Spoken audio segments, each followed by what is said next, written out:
Hey guys, I'm going to show you how to fix TikTok account switching problems. Having trouble switching between TikTok accounts?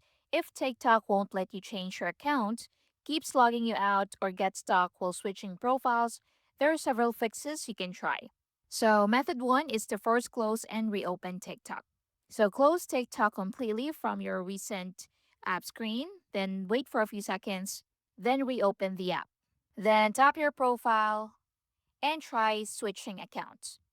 Next method is to check your internet connection. So close TikTok and go to your settings.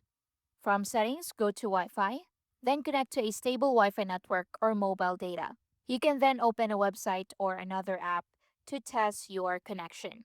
You can also restart your router if necessary, then reopen TikTok and try switching accounts again. Let's see if that works. So, a weak or unstable internet connection can prevent TikTok from loading account information properly. Next is to clear TikTok cache. So, corrupted cache files may cause switching issues. So, open TikTok, go to your profile, then click the three-line menu in the top right corner, then select Settings and Privacy. Scroll down to the bottom, then tap Free Up Space.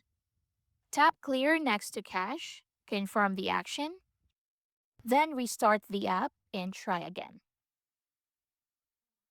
Now, for the last method, you can try to log out and log back in. Refreshing your login session can resolve account management issues. So, go to your profile and click the three-line menu in the top right, then go to Settings and Privacy, then scroll down to the very bottom and tap Logout. Tap Logout again. Once logged out, sign back in. You can then add another account if needed, then try switching between accounts and see if that works. And that's basically it. I hope you find this helpful. Thank you for watching.